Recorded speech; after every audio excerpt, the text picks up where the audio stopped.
స్నేహాలు ఉంటాయి. నాకైతే గురూజీ పేరెంట్సే ఆ గ్యాప్ ఫీల్ అవుతున్నారేమో వాళ్ళ పిల్లల పట్ల అని అనిపిస్తుంది గురూజీ. ఏం గ్యాప్ అంటే మా వాడు ఫ్రెండ్స్ మాట విని మన మాట వినట్లేదు అని, లేకపోతే పిల్లలు ఏదైనా ఒక విషయం చెప్పగానే ఎవరు చెప్తున్నారా నీకు ఇలాంటి విషయాలన్నీ కూడా మీ బ్యాచా అని అనటం ఒకటి, లేదా వాళ్ళకే ఫోన్ చేసి ఏంటి అసలు మా వాడేంటి అనేటువంటి విషయాలు తెలుసుకోవడం ఒకటి, ఇలాంటివి కూడా చేస్తూ ఉంటారు గురూజీ. ఈ విషయంలో ఇటు పేరెంట్స్ని సపోర్ట్ చేయలేమండి, అటు పిల్లల్ని సపోర్ట్ చేయలేమండి.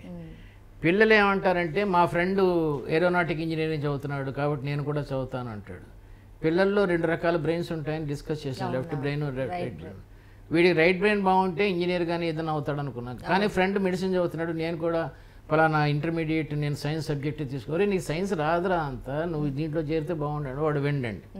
ఇలాగా పేరెంట్స్ని చాలా వేధిస్తారు పిల్లలు ఫ్రెండ్స్ వల్ల. వాళ్ళందరూ అదే స్కూల్లో జాయిన్ అయ్యారు, అదే కాలేజీలో జాయిన్, నేను కూడా జాయిన్ అవుతాను, అందరూ అదే మోటార్ సైకిల్ కొనుక్కున్నారు, నేను కూడా అదే మోటార్ సైకిల్ బ్రాండ్ కొనుక్కోవాలి, అంత డబ్బు లేదురా మనకి అని చెప్పి.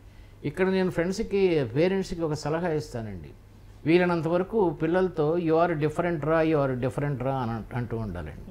పిల్లవాడు సాధారణంగా నాకు స్మార్ట్ ఫోన్ కావాలి అంటే నాయన మనకు అంత ఆర్థిక స్తోమత లేదు స్మార్ట్ ఫోన్ కొనే అంత. ఇంకో బెస్ట్ ఎగ్జాంపుల్ ఏంటంటే వాడికి 14 ఏళ్ళు 15 ఏళ్ళు దాటిన తర్వాత హోమ్ బడ్జెట్ వాడితో వేయించాలండి.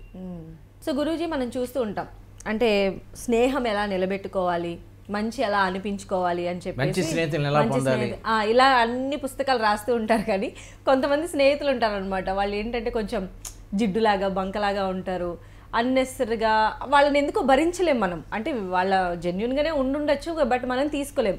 అలాంటి వాళ్ళని ఎలా వదిలించుకోవాలని మాత్రం ఎవరు రాయలేదు, మీరు ఏమైనా రాశారా? కౌన్సిలింగ్ ఒక కపుల్ వచ్చిందండి, పాపం వైఫ్ చాలా చెప్తుంది, మా ఆయన స్నేహితులు దరిద్రులండి, చిట్ ఫండ్ సంతకాలు పెట్టించుకొని మళ్ళీ కట్టరు, అదేదో క్రెడిట్ కార్డు మీద ఈయన క్రెడిట్ కార్డు మీద చేసుకుంటారు, ఈ తొట్టి గ్యాంగ్ని అంతా వదిలించుకోవటం ఎలాగా అన్నారు. మీరు చెప్పినట్టు మంచి స్నేహితుల్ని ఎలా చేసుకోవాలి అని డేల్ కార్నీ వాళ్ళు రాశారండి పుస్తకాలు, కానీ స్నేహితుల్ని ఎలా వదిలించుకోవాలి అని ఎవరు రాయలేదండి. ఇదో మంచి కాన్సెప్ట్ అండి, ఎలాంటి స్నేహితులను వదిలించుకోవాలి, ఇదో ఫిలాసఫీ అండి, ఎలాంటి స్నేహితులను వదిలించుకోవాలి. ఫస్ట్ పాయింట్ ఏంటంటే అవసరం లేకపోయినా నీకు సలహాలు ఇచ్చేవాడిని వదిలించుకో, ఫస్ట్ పాయింట్. ఓకే, మాటికి పార్టీల్లో కానీ వీటిలో కూర్చున్నప్పుడు అందరి ముందు నేను అవమానం చేస్తూ గతంలో నువ్వు చేసిన తప్పుల్ని ఎత్తి చూపిస్తూ ఇలా చేస్తున్న వాడిని వదిలించుకో.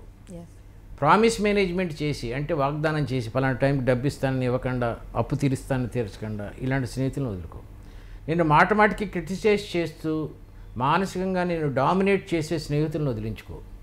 నువ్వు చిన్నవాడు అని మొదటి సెల్లిసారిత్యం చేస్తూ వదిలించుకో. తన అభిరుచుల్ని మీ మీద రుద్దుతూ, అంటే ఉదాహరణకి ఒక అబ్బాయి ఉన్నారు, వీడికి విస్కీ చాలా ఇంట్రెస్ట్, వీడికి అసలు ఇంట్రెస్ట్ లేదు విస్కీ మీద, విస్కీ తాకపోతే యథా జీవితం ఎందుకురా అంటూ తను స్లోగా అన్యూ ఇన్ఫ్లుయెన్స్ చేస్తూ తన అభిరుచుల్ని నీ మీద రుద్దేవాడిని వదిలించుకో.